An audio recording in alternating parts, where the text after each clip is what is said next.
साहब जुड़ चुके हैं। शैलेंद्र सिंह साहब वो शख्स हैं जिन्होंने मुख्तार अंसारी की, आप अगर कहें, उल्टी गिनती, walking towards the other side शुरू कर दिया था। पूर्व डीएसपी शैलेंद्र सिंह साहब इस वक्त आपको न्यूज़ 18 इंडिया की स्क्रीन पर नजर आ रहे हैं। सिंह साहब, आपका बहुत बहुत स्वागत है। आज की तारीख में जब वो शख्स जिसे दहशत का पर्याय कहा जाता था, उसकी मौत की खबर जब आपने सुनी तो आपका पहला रिएक्शन क्या था? स्वाभाविक है, कल जब मुझे ये पता चला तो पहला दिमाग में मेरे ये आया कि जो व्यक्ति जैसा कर्म करता है उसके फल उसको मिलना ही मिलना है। ऊपर वाले के घर देर है, अंधेर नहीं है। जिस भय को इसने लोगों के बीच में व्याप्त करके और अपना आर्थिक साम्राज्य बनाया था, जब वो सब ढहने लगा योगी जी की शक्ति के कारण, तो वो भय अब इसके अंदर कायम हो गया था। और उसी का नतीजा था कि इसको हर समय डर लगता था कि कोई मुझे खाने में जहर दे रहा है, कोई मेरे मेडिकल फैसिलिटीज़ नहीं प्रॉपर मिल रही हैं। और वो डर इतना हावी हो गया कि कल कार्डियक अरेस्ट के कारण इसकी मौत हो गई।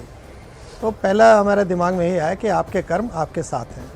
अच्छा करेंगे अच्छा पाएंगे, बुरा करेंगे बुरा मिलेगा। शैलेंद्र सिंह साहब, आपने तो वो दौर भी देखा है जब आप खाकी वर्दी में आतंक का या खौफ का अंत करने के लिए तैनात किए जाते हैं, लेकिन उस डर को आपको महसूस करना पड़ता है क्योंकि उस इलाके में कोई आपको किराए का कमरा तक नहीं देता है, सिर्फ इसलिए क्योंकि मुख्तार अंसारी का खौफ है। वो दिन याद है आपको सिंह साहब?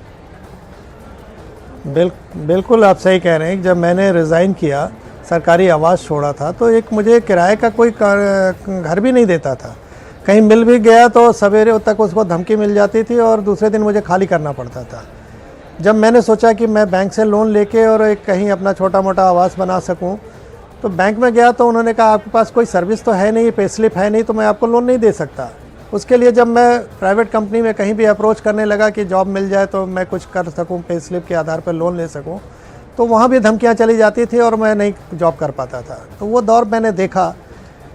भगवान राम का 14 बरस वनवास था, मेरा तो 20 साल हो गया। और किस परिस्थिति में रहा, मेरा परिवार रहा, वो मैं ही जानता था।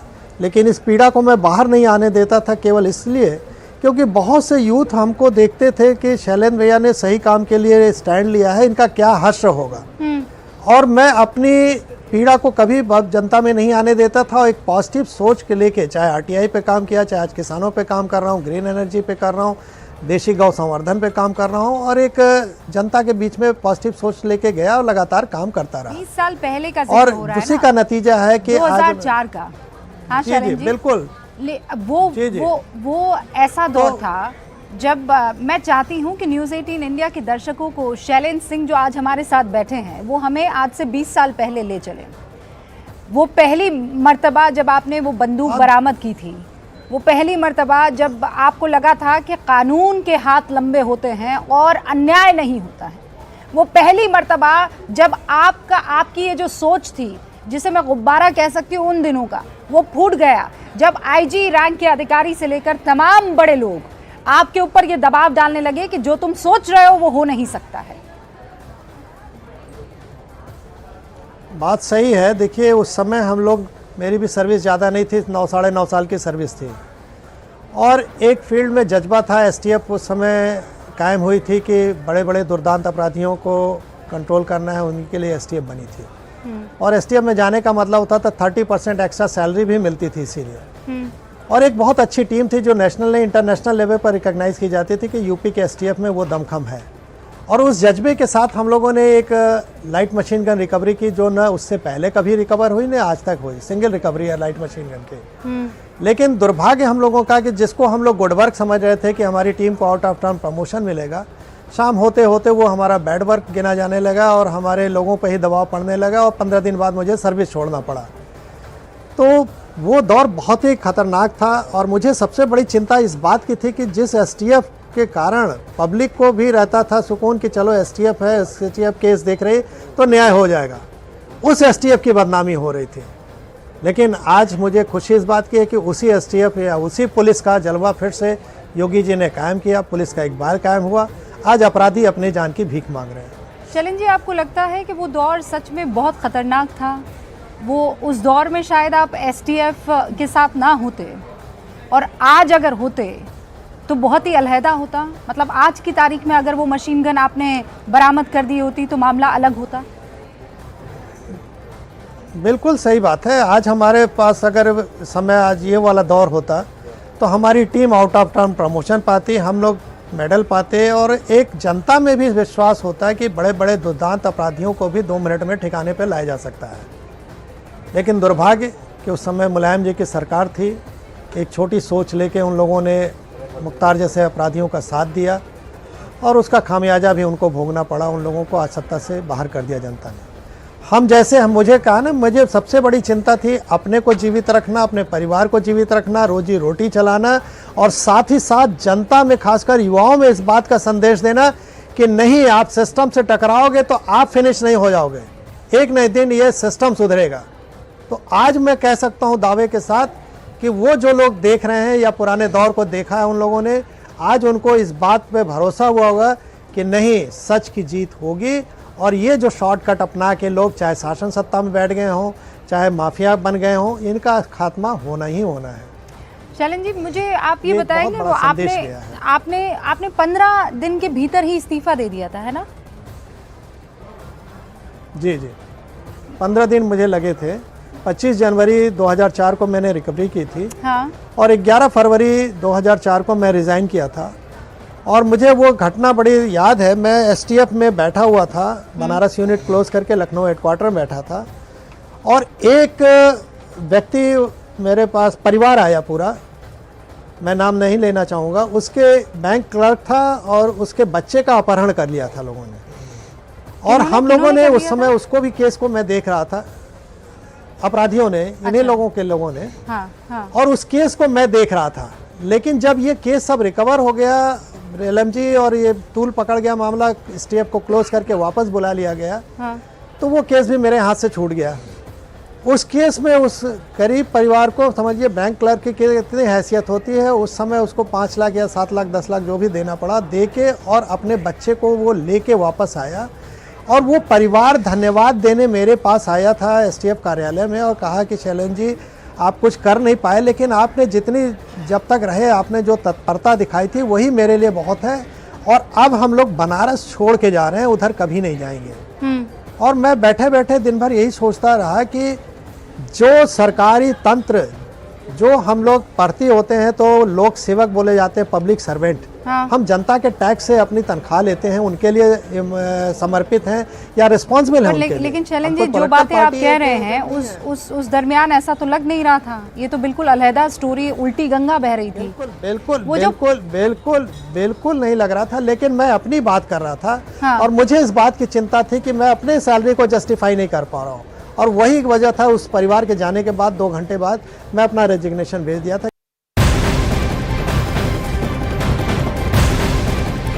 माफिया मुख्तार अंसारी का एक और ऑडियो वायरल हो रहा है। दावा है कि कृष्णानंद राय की हत्या के बाद यह ऑडियो सामने आया जिसमें वो अभय सिंह से बात कर रहे हैं। अभय सिंह अभी अयोध्या के गोसाईगंज से विधायक हैं। हालांकि न्यूज 18 इंडिया इस ऑडियो की पुष्टि नहीं करता है। जिस वक्त कृष्णानंद राय की हत्या हुई थी तब मुख्तार अंसारी जेल में बंद था और वो कृष्णानंद राय की हत्या से खुश था। ये ऑडियो भी आप सुनिए। अभय सिंह से बात करते हुए ये ऑडियो है।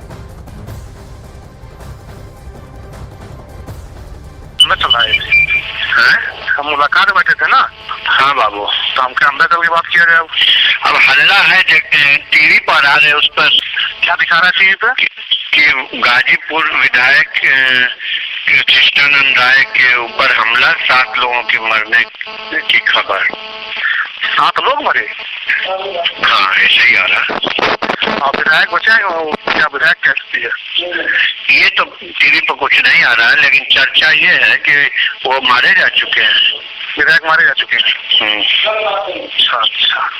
अच्छा हुआ आप ईश्वर के उससे क्या कहते हैं कि आप बंद हो गए, नहीं तो फिर लोग इसको आपके ऊपर आरोप लगा। हाँ, सब हम ही को करते, दुश्मनी हम ही लोगों से चल रही थी।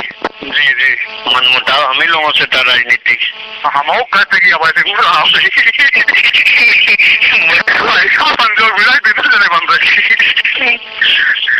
क्यों भैया? हाँ जी, तो चलो हम तो बहुत खुश हैं। हाँ, इनको पाप करता भैया, साला पापी था, बहुत लोग था वो। हम बहुत खुश हैं क्योंकि ये साला हम लोग का एकदम विरोधी था और कल घिसा करना पड़ता है इसका। जितने भी मारा है ठीक काम किया, हम लोग खुश हैं। और कल तो इसका प्रचार करना पड़ता भैया हम लोग को तब। अब कराओ प्रचार। बहुत दुखी था भैया कल का भगवान की हुआ है। अब तो नहीं है, आज भी 25 दिन पहली बार खबर अच्छी मिली है। अब तो नहीं ना दुखी है शेर। बिल्कुल वही, इतनी खुशी हमको ईश्वर कसम बता रहे हैं। ये साले कहा इधर देख दाखिलो दाएं मान लो। हाँ सब आशीर्वाद है। ठीक है बाबू। अच्छा अभय सिंह से बातचीत का ये ऑडियो आप सुन रहे हैं मुख्तार अंसारी का, जब अभय सिंह से बात होती है। हालांकि अभय सिंह पर भी बड़े गंभीर आरोप लगे और वो भी किस तरीके से कई आरोपों में घिरे रहे। और जब मौत हो जाती है कृष्णानंद राय की, उस वक्त का ये ऑडियो है जिसमें मुख्तार अंसारी कह रहे हैं कि भाई किसने मरवा दिया ये नहीं मालूम के, लेकिन खुश बहुत हूं। लेकिन कृष्णानंद राय के परिवार की आज पहली प्रतिक्रिया सामने आई कि इसी जन्म में आपको कर्म भुगतने पड़ते हैं। सही और गलत का हिसाब आप ऊपर जाकर नहीं देते हैं, आप यहीं देते हैं। और कृष्णानंद राय का परिवार बेहद खुश है। इतने सालों में पहली बार कृष्णानंद राय की तस्वीर पर माला चढ़ाई गई। कृष्णानंद राय के परिवार ने जाकर आज सुबह ही बाबा विश्वनाथ के दर्शन किए, क्योंकि उनके लिए माफिया मुख्तार अंसारी सबसे बड़ा आरोपी व्यक्ति था। क्योंकि आरोप मुख्तार अंसारी पर ही लग रहे थे कि किस तरीके से कृष्णानंद राय क्योंकि चुनाव जीत गए थे और उसी जगह से जहां से मुख्तार अंसारी था, इसीलिए उसके अंदर वो खुंदस थी और उसने कृष्णानंद राय को मरवा दिया। और खुद मुख्तार अंसारी इस बात को कबूल कर रहा है। हालांकि इस ऑडियो का हम पुष्टि नहीं करते हैं, लेकिन बावजूद इसके मुख्तार अंसारी इस बात को कबूल रहा है अपने इस ऑडियो में कि हमारी अदावत थी, हमारे दुश्मन थे, और वो खुशी भी जाहिर कर रहा है, बहुत हंस रहा है, मुस्कुरा रहा है। लेकिन मुख्तार अंसारी की कल जेल में हार्ट अटैक आता है और उसके बाद थोड़ी देर बाद जब उसे अस्पताल ले जाया गया, मेडिकल कॉलेज ले जाया गया बांदा के, वहां उसे मृत घोषित कर दिया गया। कार्डियक अरेस्ट से उसकी जान चली जाती है। अब मुख्तार अंसारी का परिवार ये आरोप लगा रहा है कि ये जो मौत हुई है कार्डियक अरेस्ट से नहीं हुई, क्योंकि स्लो पॉइजन दिया गया इसलिए जान गई है। लेकिन इन सब के बीच में कृष्णानंद राय के परिवार को आप सुनिए, या अभी आप सुन रहे थे उन डीएसपी को, वो इस बात को बता रहे थे, वो कुंडली को समझा रहे थे क्राइम की कि कैसे मुख्तार अंसारी का उस दौर में सिक्का पूर्वांचल में चलता था। मुख्तार अंसारी के विधायक अभय सिंह की बातचीत कृष्णानंद राय हत्याकांड की तुरंत बाद की है। साल 2005 में कृष्णानंद राय की हत्या हुई थी। बातचीत के ऑडियो का एक और हिस्सा हम आपको सुनवा देते हैं। बोले ठाकुर वो भैया एक कोई जमीन नहीं थी रिजवान भाई से, वहाँ बातचीत की वजह हुई तो सब लोग आए थे नवाब। हाँ दूसरे बीच में मामला बिगड़ गया था, दूसरे लोग गए थे, वो हाँ थोड़ा बदमाशी किया है, सब छोड़ो अभी। अभी यहाँ पर वो हो गया, पता चला है, हल्ला हो रहा है कि गोली चल रही है मुन्ना बजरंगी और कृष्णानंद राय में। हाँ ये सुनने में आया। अच्छा कहाँ पे? कृष्णानंद राय के गांव पर दोनों तरफ से मुकाबला चल रहा। हाँ बराबर गोली चल रही है। हाँ ये तरफा। जय श्री राम।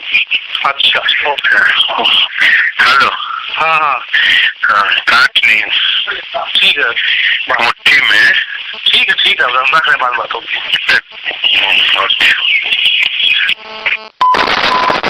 गाजीपुर में कालीबाग कब्रिस्तान में मुख्तार अंसारी के लिए कब्र जो है वो तैयार की जा रही है। आपको ग्राउंड रिपोर्ट हमारे सहयोगी की वहां से दिखाते हैं।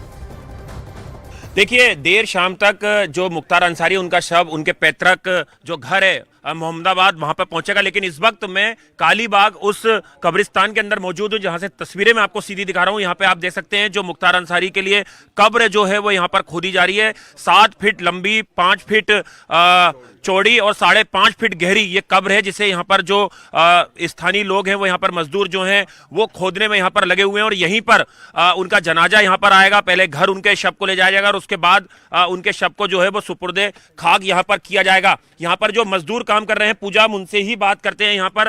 भाई साहब क्या नाम है आपका? संजय नाम है। संजय, तो आप यही काम करते हैं जी? अच्छा, ये कितने फीट चौड़ी लंबी है? ये 60 फीट लंबी है, 7.5 फुट, 5 फुट गहरी है, 5.5 फुट। और कब तक ये हो जाएगा? पूरी 2 घंटे में और हो जाएगा। 2 घंटे में। और देखिए यहाँ पर एक स्थानीय यहाँ के निवासी भी हैं, उनसे यहाँ पर बात करते हैं। आप बता रहे थे अभी ये कब्र कितनी लंबी चौड़ी है? ये करीब 7 फीट की करीब लंबी है और 5 फीट की करीब चौड़ी है, 5.5 फीट के करीब गहरी है। आज हमने देखा एक ये संजय भी हमारे साथ यहाँ पर हैं कि हिंदू मुस्लिम तमाम लोगों ने अपनी दुकानें बंद कर रखी हैं मुख्तार अंसारी की मौत से दुखी होकर। आप रॉबिन हुड की तरह देखते हैं उनको, लोग बाहुबली भी बोलते हैं। बाहुबली तो उसे भी कहा जाता है सर जो अपने बाहों से काम करता है। आप भी तो मैक पकड़े अपने हाथों से, आप भी बाहुबली हैं। और ये संजय भी अभी हमें इन्होंने कब्रिस्तान का रास्ता दिखाया था, आपकी बिल्कुल उनके घर के पास आपकी दुकान है, आपने बंद कर रखी है। जी बंद कर चुके हैं। सिर्फ इसीलिए कि आपके नेता की मौत हो गई है। जी बहुत शोक बर्तन कर रहे हैं। तो देखिए ये पूजा, ये वो कब्रिस्तान है कालीबाग जिसे कहते हैं, और यहीं पर मुख्तार अंसारी का जो शव है, उनका जो जनाजा है जो यहाँ पर लेके आया जाएगा।